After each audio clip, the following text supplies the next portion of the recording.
Hello again, and welcome back to realifeish, a platform all about community and connection. Please have a look at my last video, which will have a little bit more about me and the introduction.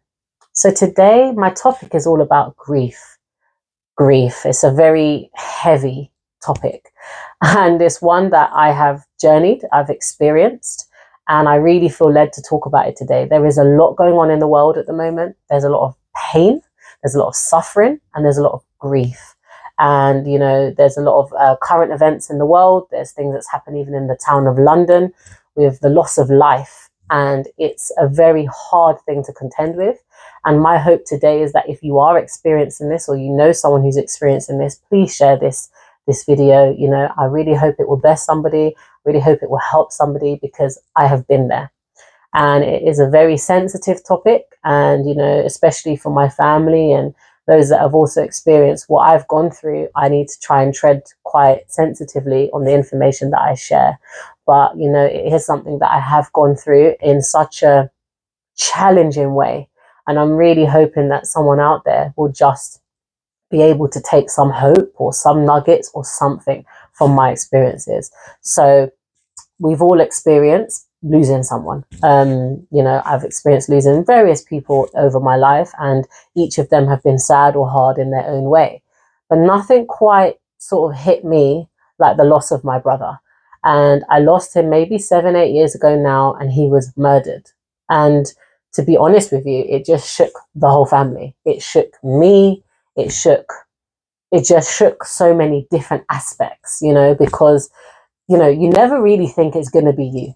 You just don't. You can see it on the TV, you can experience someone, but it's so far away from you a lot of the time. And so when it happens to you, one of the first things you experience with grief is shock. And so let me just get straight into it. Like I said, it was about 7-8 years ago, and I was coming back from Bible study, funnily enough. I remember it was a Wednesday, and I got a call, and it just changed the whole trajectory of my life. It was a call from my sister, and there was a lot of stuttering, there was crying, I was panicking, I was on the motorway, and she uttered the words, "Anthony is dead." And, I don't even really remember exactly what was going on at that moment in time, because it's just a huge pill to swallow, it's disbelief. It's what, what the hell? And, gosh, casting my mind back there is just such a horrible stage of life, coming home and watching my mom just grabbing her phone and not really just trying to get the information. And the thing is, my brother lived abroad. He didn't live in this country. And, it was just trying to, I remember the next few moments, or maybe it was the next day, or the next few hours, it was just trying to find out if this is actually true. And especially if someone is abroad, and we didn't have that much other contact of people that he was around at that time. So it was like making sure that this information was in fact verified. And, obviously this was new to us, but murder is a very strong feeling, because it's not like you've anticipated that this person is going to die. It's sudden, it's shocking, it's got questions, it's got a lot of grief around how did he die. And all I can say, because I want to try and tread carefully, because my family may be also listening to this, but it was just absolutely tragic. It felt like something that was from a movie. The things that unfolded after that were just really just something that you just couldn't fully fathom. It was a very difficult pill to swallow. We were told things like he was shot through his face, shot multiple times, that he was sort of dumped in a desert. Some of these things are just quite hard to fathom. And, it just destroyed our family in that moment in time. And I love my mum so dearly, and to watch that pain on her face, that anguish, that disbelief, that the sort of reactions from, going from just this bubbly, lovely woman to someone who's just broken in a way that, you know, and the thing is, it's a natural reaction to want to help and to be there. But there was almost this barrier because I knew that there was nothing I could do. There was no hug I could offer to soothe her pain. And to be honest with you, I had my son at the time was a young boy. And, you know, it was very difficult to sort of, where everyone else maybe had the moment to be present with the situation, I found myself being sort of quite distracted because I had him and he was quite bubbly and he wanted my love and attention. And so I kind of had to sort of still do that. I didn't have really a moment of stillness at that time. But, you know, the next few days after first finding out was really tragic. It was first just making sure it was him. Then when it was him, it's like, what on earth happened? And then you just have these haunting pictures of in your mind of, you know, they were saying that he wasn't even really recognizable. You know, you know, how do you even swallow that pill? And grief is a process. And you know something, if one thing I have to say so far is that you have to go through the process. Unfortunately, you know, like with other things in life, you can maybe skip it, you can maybe avoid it, you can maybe, with grief, it's like, you know something, when it comes, you just have to settle with yourself that there is no quick fix. There is no one pill wonder. It's something you just have to go through. And you have to allow your emotions to just go with you.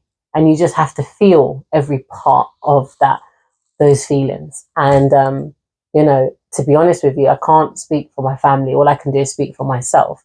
And I almost just feel like I didn't fully accept it. And I wasn't fully present with the reality. Yes, it's everyone's crying around you. Yes, people are coming over. Yes, information is unfolding. And as the days went by, it almost felt so much worse. You know, just bits of information, because again, we didn't really have contact with people that he was around. So you're getting information in dribs and jabs. And so therefore, there's so many more questions that you have. But like I said, I was very distracted. I had my young boy that really demanded a lot from me. So I didn't, even though my natural inclination would have been just to lay there and cry and wallow, I didn't really have that opportunity. And I wasn't really crying as many tears as everybody else. And it was almost like this small fire that just had been ignited. And it took a long, like, you know, fire in general, you know, it can spread very quickly. But instead, it felt like this burning flame that as the days went by, the pain just, the fire just kept on growing and growing and growing. And there was just this gaping hole. And then all the other emotions come. So once shock subsides, it's anger. It's, you know, and guilt. You know, he lived abroad. I had an amazing relationship with my brother when he lived here and when we were younger, but there was a gap. There was a period of time I wasn't around him, even though we spoke on the phone. There was just this, you know, this guilt, you know, like what, maybe I should have called him more. Maybe I should have made a priority to go out and see him. And you go through all of these various emotions. And then it's also the really big thing here, like, who did this? Why did they do this? How dare they take his life? And if this is you right now, listen, like, no one should ever tell you not to be angry. I'm sure people will be quite crazy, in fact, to ever tell you that. You have a right to be angry. It's normal. It's so normal. And, you know, it was just, unfortunately, with things like this, or in our case, there wasn't a quick situation. It wasn't like, okay, murdered, buried. He was abroad. And then my poor mother had to go abroad and verify that that's actually your child. And so for her, I can only imagine that you're still holding on to hope that it's not your child, because no matter, it's sort of out of sight, out of mind. And so we're all almost not fully now getting to grieve because we're holding on to the fact that maybe he is still alive. Anyway, she gets there and it's him. And our world crashes even more. And thank God, by the grace of God, she was able to bring his body over here to be buried. And I remember going to view him. And it's just the most surreal thing, man. Like, seeing him dead, it was just strange. You know, like, death is it's a final thing. You know, like, even if you lose a partner or you lose a friend, as much as it hurts, there's that hope because there's an opportunity that you can then rekindle or see them again. So it's a little bit more. I'm not saying that grief is is not a hard thing to contend with, but there's always that element of hope because you can see them, you can speak to them one day again potentially. But with death, it's the most final thing. There's no opportunity, there's no conversation, there's no final hugs. It's this and death really becomes real because it's not just something that you hear or see, it's right in front of you. And, there's so many layers to grief. There's so many layers to death because you're now also having to grieve the process of your family never being the same. When you're going through your thing. So I'm not talking about immediately, but I'm saying like, even if a month later, 5 months later, I'm going through a hard time and normally I can talk to mummy because my mum and I have a really good bond, a great relationship. And it was knowing that she is going through her thing and she may never be the same. And I can't access my mum in the same way. I can't, my siblings were all going through it in their way. And so you are now also grieving the loved ones that you used to have. It's not the same capacity anymore. And then also you're dealing with your emotions, but you now feel too guilty to kind of talk to them because you're thinking, well, I can't put that on them because they're going through their thing. And it was very challenging because my son was young at the time, couldn't ask for, like I had to just deal with him, like all the time. Yes, he had his dad and, extended family, but he required a lot from me as well. So that was quite challenging. But don't get me wrong, that was also quite healing because it gave me something to be a bit distracted by, and everyone seems to come over. You got so much love, so much attention when you first experience grief.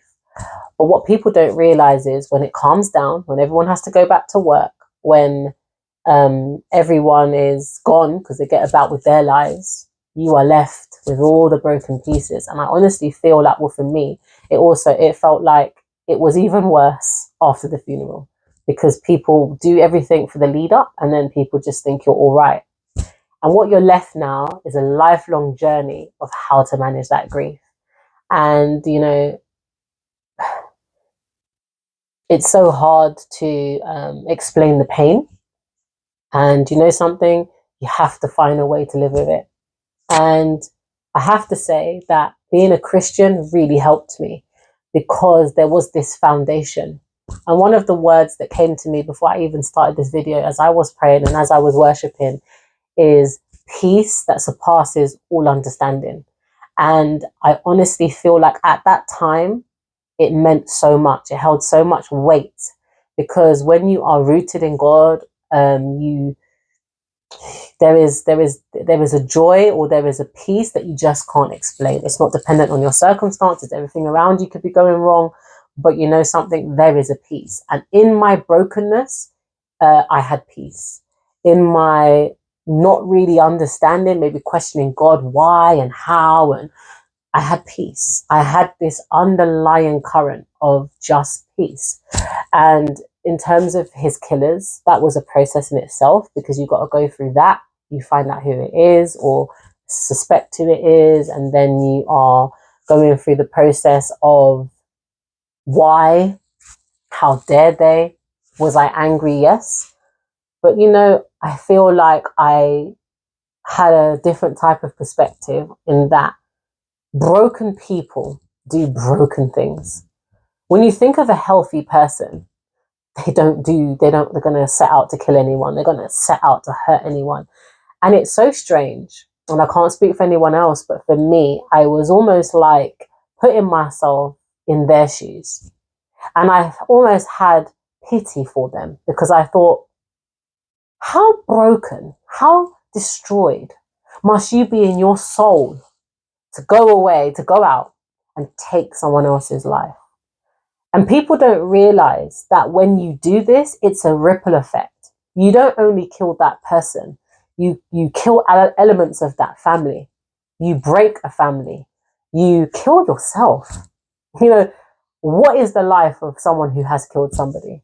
It's either they're on the life of on the run, and they have to deal with their own conscience, or they're in a life of prison, they're already destroyed. And I think this is where the enemy really catches people, because, you know, for whatever reason that you may kill a person, you kill elements of yourself. You're never going to be the same. And I really just had to put myself in that person's shoes, or those people's shoes. I had to think to myself, you've killed yourself as well. And this world is full of hate. And you know, the one thing I was convinced is that I'm not going to allow hate to come into my heart, because hate destroys, hate divides, hate breeds more hate. And it doesn't make sense, because then we're just becoming more of the very things we despise. And so I had this barrier of not getting to that point. Yes, I felt angry. Yes, I felt like justice must be served. But then I also had to ask, what does justice look like? Do you know that there are people in prison right now doing time for crimes, and they have no remorse? They have none. So is that time in vain? What about if they just don't care and they're actually quite content? They're still getting their 3 meals a day or whatever it is in a prison cell. They're still getting access to some sort of, well, in this country anyway, I can't speak for certain prisons around the world, but, you know, they're still having access to life, you know. So if they haven't got remorse, and if they don't feel bad or repentant for their actions, is it really justice? What is justice? And so I kind of went through that thought process as well, because I was thinking, well, you know, you could, let's say that person now got away with it somehow, and they were out on, you know, living their life, but inside they were genuinely repentant, or, you know, they couldn't just, every time they tried to do something in life, they didn't have peace, and they had that wallowing feeling. Is that justice? Is that more justice than the person that's in prison who has no remorse? And I know I'm getting a little bit philosophical with it perhaps, but you know what? In the end, I had to settle. Justice is God's. And who am I? You know, a person that's got so much wrong in their own life. Who am I to really decipher or decide what justice looks like? Because at the end of the day, we all have to answer to our maker for all of our actions. And so I didn't really ever experience hate.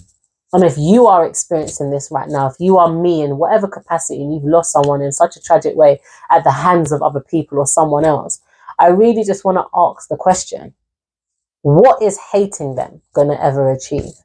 It never brings them back. And trust me, it doesn't really satisfy much. It's a temporary satisfaction maybe, but you know something, it just makes you sick. And one of these days, and another time, I will be speaking about unforgiveness, because it's an area in my life that God has dealt with, not in this capacity, but in other capacities where people have done me wrong, truly hurt me, did some really wrong things. And I had to go through a journey of forgiveness. And another thing we forget, we must forgive ourselves. And I say all of this to say that I realized that in holding unforgiveness, in holding bitterness, in holding hate, you know what? You kill yourself. And I already lost my brother. I wasn't prepared to lose my sanity, to lose my salvation, and to lose me, because I tried to really grasp God's perspective on all of this. This is a very broken world. No matter which way we want to categorize it, it's broken. And I prayed for his killers. I prayed for them. I had remorse for them. And I don't say that in a way to almost big myself up. Hey, I have other struggles and different struggles. And this is not, you know, this is no way to, I don't know, this isn't to boost myself. This is just to say and maybe encourage someone, let it go. Let it go. Let that pain, let that hate go, because it's going to consume you. And you know what? The world has enough hate. It's a domino effect. When you look at knife on knife crime out there, and you look at these gangs and everyone's like, you've got to really just look at the cycle. Yeah, they've taken someone away from you, but you take away someone from them, their family's destroyed, more hate comes in, more revenge comes in. Then they come and take, where does it end? Where does it end? So trust me, I've been there. my poor mum had to go there how many years later and actually look at one of his killers, look in their eyes. And, I love my mum. I have to really big her up because, again, she has the Spirit of God. And I have never witnessed such a peace. I can't fathom it. We can all imagine it, but unless you've gone through losing your child, well, it's all just hearsay and words. But I've watched her lose her child, the one that she gave birth to. I can only but imagine, as being a mother myself, and the pain and the anguish that I've watched her go through. But you know something? She never cursed God. She blessed him. She was grateful for all these things. Like, you know what? Some people may not be able to find the dead body. His body was recovered. He could have been an unknown person. Maybe we would never know. Yeah, but God brought him back home. I was able to bring him back. We managed to bury him close to our house. She goes there. Maybe not every day now, but for a long while, she was going there every day. Yeah, so, and I always watched her bless God and thank God and give him great praise. And it was just a testimony to me because, she allowed the peace of God to really take over her. And, I can't speak for her, but I don't believe that she ever hated them. And I tell you something, this life is a hard life. And sometimes you don't know the hand you're going to be dealt. You don't know what you're going to go through. But one thing I have to please say, don't allow hate to take over you. And feel the feelings, feel the anger, feel all of that. But don't let hate take you over, because it will just make you sick. And, this world needs more love. This world needs more forgiveness. And like I said, forgiveness will be a topic that I hit another time. And so grief just looked very strange for a period of time. And they talk about the different stages of grief. If you look it up online or, and it's going to maybe go in different stages for different people. And it did take me personally a long time to grasp it. And you know what? Life isn't ever the same. But, along that way, you will smile again. Along that way, you will feel hope again. Along that way, you will feel peace again. If you just try to look at life in the right perspective. And what do I mean by that? What death taught me, what that situation taught me is that, something, never hold anything too tightly. Because one thing that is guaranteed in life is death. And sometimes it takes these situations to have a wake-up call. Never before that did I think I'd be sitting at a graveside. I used to find it very dreary and, but actually over time, going to visit him, going to be there, it was a very humbling experience because it really helped put life into perspective. Before going to that grave, I might have been having an argument with someone. Before that, being at the graveside, I may have really gotten my feelings about something. I might have been cussing and carrying on about something. But you know what? When it's all said and done, this is where we're going to end up. And it really just helps to humble me. And has that journey been perfect? Absolutely not. But I have to say it's really helped me to know how to navigate my life. And it really is just remembering that some people hate God for the people that's been taken away from them. And, you may be someone that's experienced multiple losses, multiple injustices. And do we ever really get the answers for why? No. Some things don't feel fair. But you know what? We just have to really just put that back in God's hands. We really just have to say, you know what? Just like if you read the Bible. Listen, I was reading the story of Joseph. We all know about Job. But I looked at even Joseph and I thought, God, that's a man that went through some stuff. And he stood strong. And he stood steadfast. And, a lot of us would struggle to be like that. But, I think part of being like that is realizing that our life is not our own. And realizing that we are all in it for a purpose. And we're all in it to also help other people, because through that time, it really gave me compassion. It really did humble me in other ways. And so what I'm saying is sometimes you can allow your life experiences to shape your character, to better you, to put in the right perspectives about things. I don't think I've been the same since. And before that, I had other character flaws. But trust me, I think in losing him, it humbled me. It really did, And as I said, if you want to actually read some about this as well, because I did speak about grief on my website, please have a look at under the page here to navigate, and you can read through, and I go into other details as well. But one of the things that I really thought about was my brother was very popular, and he was always the gadget guy, and he had all the latest technology, and a lot of people looked up to him in the area and things like that. And you know what? It's funny watching him in the grave going down in in the hole.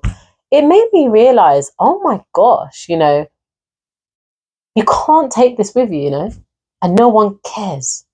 And so from that perspective, it really helped to ground me.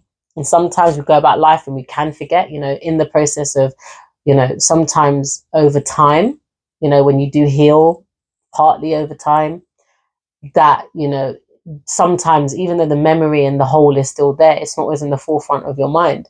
And so sometimes you can forget and you do get caught up in life. But sometimes you see that reminder of going back to that grave, or to then have those memories that he's never going to be with us again. It grounds me, because I'm like, geez, money isn't everything. Status isn't everything. It's just not. And so it really helps me to put life into the right perspective. If you're going through grief right now, I really empathize. And I just want to say that you just need to go through the process. I know you want to find a way to numb it. I know you want to find a way to just wish it didn't exist. There will be sleepless nights. There will be pain like no other. There will be tears and anger, and even maybe a period of being angry with God. But in that time, really, I pray that God really strengthens you and gives you that right perspective, because you know what?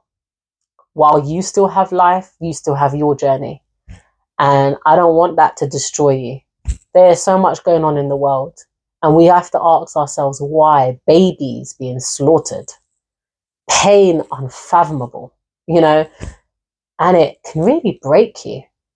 But for someone who's experienced it, I want to encourage you that while you have life, you can make an impact. You can help others maybe that's gone through it. You can share what you may have done to overcome things. For some people, therapy. For some people, boxing.